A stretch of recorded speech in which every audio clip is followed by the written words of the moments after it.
Di antara tumbuhan tropis yang tumbuh di Indonesia, kelapa adalah salah satu yang paling banyak dimanfaatkan dalam kehidupan sehari-hari. Semua bagian dari kelapa bisa dimanfaatkan, mulai dari batang untuk bahan bangunan, buah, hingga daun yang bisa dijadikan beragam jenis kerajinan tangan. Ada juga bagian dari kelapa yang bisa dimanfaatkan sebagai alternatif bahan pangan ya lur, yaitu bagian umbut.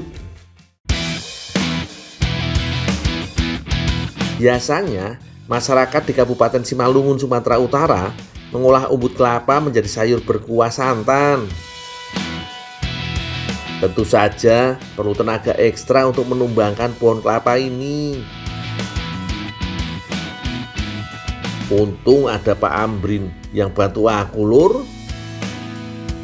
Oh iya, aku juga harus memperhatikan arah tumbangnya pohon. Jangan sampai mengenai tanaman lain.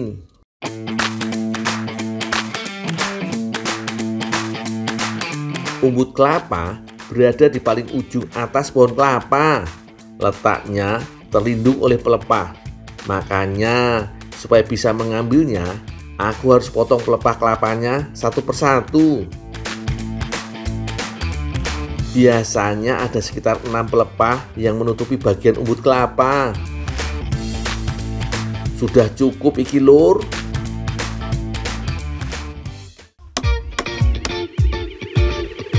Sesampainya di rumah, aku potong umbut kelapa menjadi bagian yang lebih kecil. Tentu saja ini agar mudah saat dimasak nanti.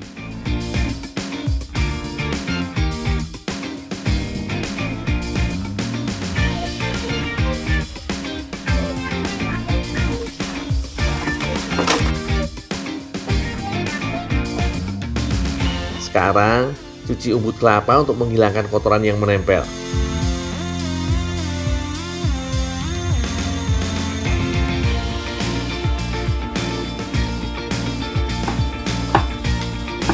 Lanjut potong umbut kelapanya. Sekarang jauh lebih kecil dari sebelumnya lur. Yo kira-kira tebalnya sekitar 2 cm.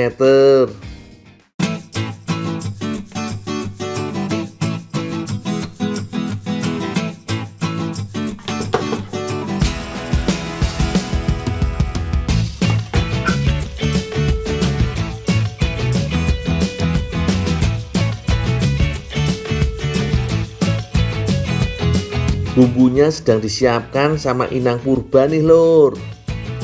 Ada bawang, kemiri, kunyit, dan juga cabai. Ulek sampai halus yo. Sebelum dimasak, rebus umbut kelapanya dulu yo lur, supaya saat dimatangkan bersama bumbu tidak memakan waktu lama.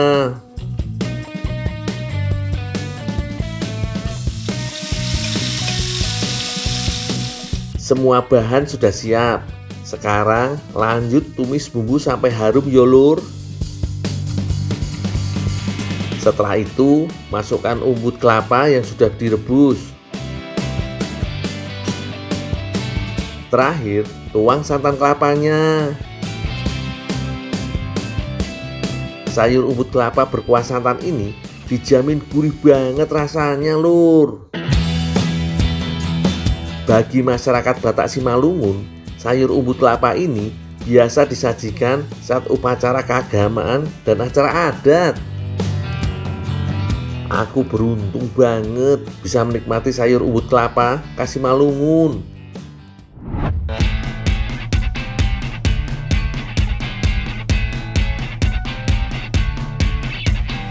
Masih di Sumatera Utara nih lur.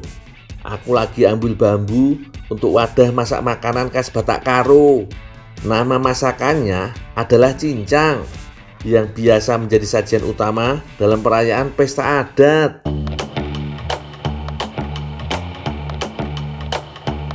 Pemilihan bambu sangat penting saat memasak cincang. Bambu yang dipilih adalah jenis bambu muda lur, dengan panjang ruas sekitar 50 cm dan tebal sekitar 3 cm. Kalau bambunya tua, akan cenderung tebal, membuat masakan menjadi lebih lama matang.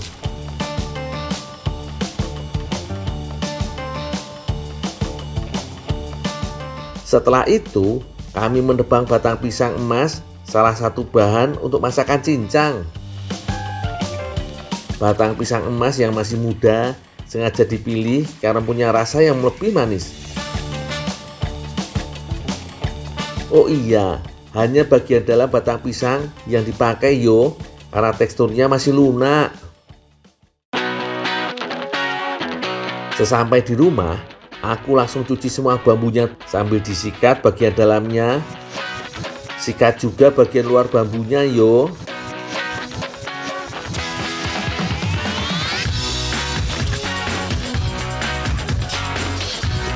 Oke, semua bambu sudah bersih nih lur. Cincang termasuk jenis masakan tradisional yang kaya akan bumbu. Bawang, kemiri, kencur yang dihaluskan akan menjadi penyedap sehingga tidak butuh lagi bumbu penyedap buatan.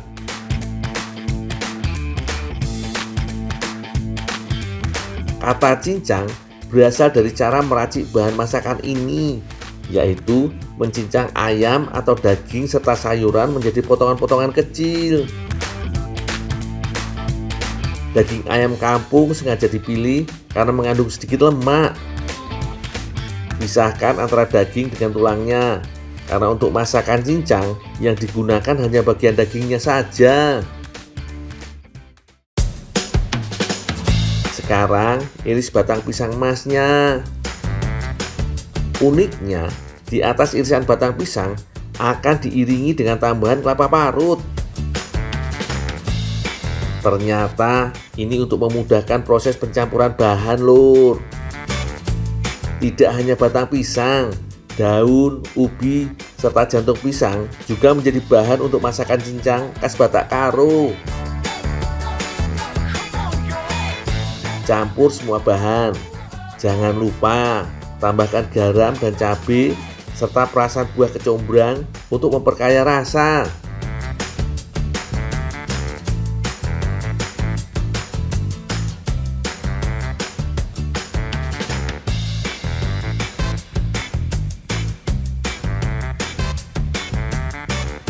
Aduk sampai tercampur rata.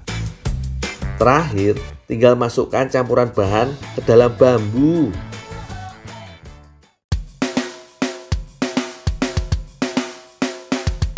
Untuk mematangkan masakan di dalam bambu harus pakai api yang besar. Tenang aja lur, hanya butuh panasnya aja kok. Karena bambu disenderkan di kawat, jadi bambu nggak akan jatuh dan terkena api langsung. Butuh waktu sekitar 2 jam untuk memasak cincang ayam kampung ini lur. Jangan lupa untuk bolak-balik bambunya yo, supaya makanan di dalamnya matang merata.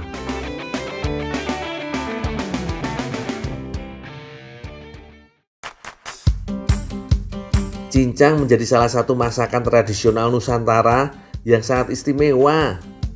Istimewa bahannya, istimewa juga cara memasaknya. Makan bersama jauh lebih enak lur. Jos gandos.